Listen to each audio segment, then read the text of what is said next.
Hello again, and thank you for joining me for my second review. Once again, I will warn for spoilers, though I don't think there are going to be nearly as many for this one. Just a little comment on the title while we're here. I refer to this show as Crystal Blaze because that's what I believed it was called when I watched it, but I believe it has been changed to Glass Maiden, which actually makes more sense, which is my cue to transition into the plot. Well, first, I don't think this has ever been dubbed in English. I watched this one in Japanese. But for those of you who've never heard of it, this is a sci-fi series that centers around a detective agency that gets dragged into what reporters are calling the Glass Maiden case.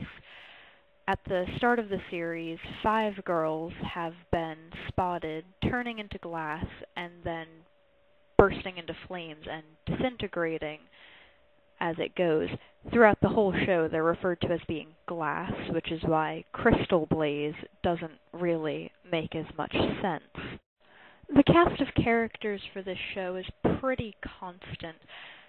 Technically, the boss of the detective agency is named Shu, but for the most part, the actual running of the agency is done by Akira, his younger brother. They have 2 young girls as apprentices, Manami and Ayaka, along with help from a few others. I say that the cast of characters is pretty much constant because I noticed that aside from any characters that die, and there really aren't a lot of them, just about every main character is in every main episode. Anyway, the first main case that they get in the series revolves around the Glass Maiden case.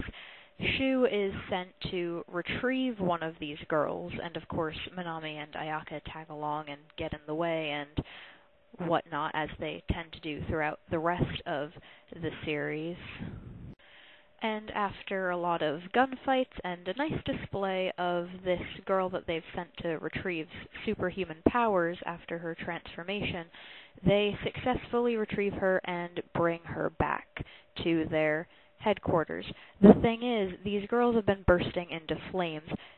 This show is a lot about human experimentation, and the drugs that have been injected into their bodies, for some reason, it will only work on females, which isn't too strange, I guess, but it can only exist in their system with the side effects for so long before their bodies turn to glass and they disintegrate.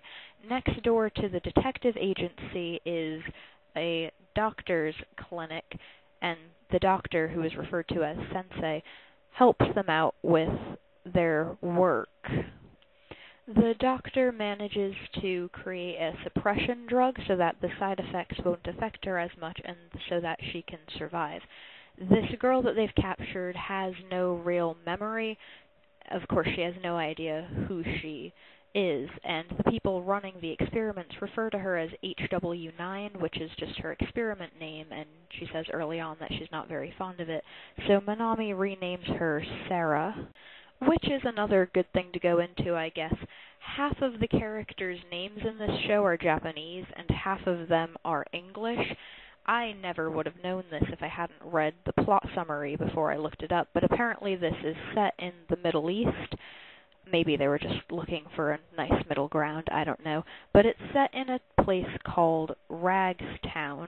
As Akira describes it, Ragstown is like a garbage dump. People who are tired of life come here. Pretty much, it's a no questions asked sort of type of place. So a lot of people who've had trouble in their past come here, and they're just accepted without question, which is something that's pretty important to the storyline. The reason there probably won't be a lot of spoilers here is because now I want to go right into what I didn't really like about it. The whole thing with Ragstown being just this place that attracts people who've had troubled past is really big.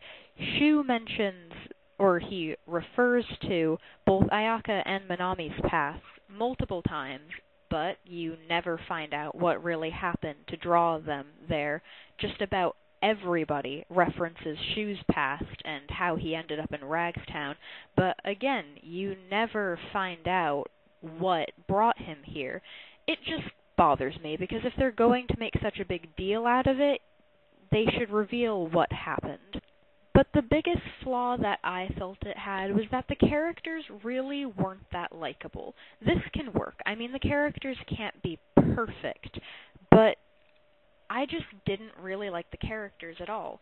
Manami, who I never thought I'd really be going into the voicing as much because it's done in Japanese, but Manami has this horrible, shrieking voice. She's in the running for one of my top annoying anime characters.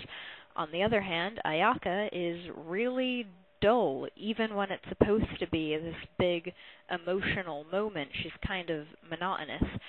Added on to the fact that both girls, who are portrayed to be a big part of the series, are pretty weak and useless. They start a lot of the trouble that the gang gets into, and they don't really do a whole lot to make up for it. On top of which, Manami is very selfish, and she sort of redeems herself for a part in episode 7 when she realizes that Ayaka's friendship really does mean something to her. Unfortunately, this doesn't change her character as much, and she does start to take a more backseat role as the series progresses. Then there's Akira. Considering that he practically runs the detective agency and is in every single episode, he really doesn't do too much, and then he gets shot, which enables him to continue not doing too much for the end of the series.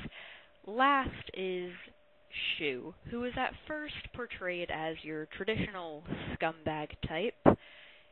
He seems to be motivated solely by the money that he will gain from these cases, though he has flashes of making it look like he's motivated to do the right thing. While Manami is only sort of redeemed, I have to say that by the end I did like his character. When the reporter, Sophia, she's introduced early on, portrayed sort of as Shu's girlfriend. I say sort of because it's portrayed as an on and off type thing, not to mention that he gets together with at least a dozen other women in that exact episode. But after she dies, there's your spoiler, he does start to do the right thing and protect Sarah from the experimentation group, sort of, I don't want to say just to protect her, but because it's the right thing, and Sophia was sacrificed for it, and the world deserves to know what's going on. The reason that this review isn't as detailed as the last one is probably because if someone were to ask me for something new and really good to watch, I don't think I'd suggest this. But please take into consideration that sci-fi isn't really my genre of choice. The plot was really interesting. A big part of it was that the characters are just so unlikable, and by the end, they pretty much move on like nothing really happened. The story didn't really affect them too much in any way. There are exceptions, of course, and I mean, this would play a huge role on all of them. It's not something they're likely to forget. But the ending, it sort of just feels like they moved on. Like the story could have happened or it couldn't have happened, and nothing really changed. It was interesting enough for me to watch the first time, and the plot did attract my attention right away. But now that I've finished it, I don't think I'd go back and watch it again just to see if there was something I didn't catch. And here's where I start to feel sort of like a hypocrite now that I've started reviewing, and even before when I judged things. But don't just take my opinion for it. If this is the type of thing that you're into, I suggest you watch it yourself and make up your mind on your own. Thanks for watching.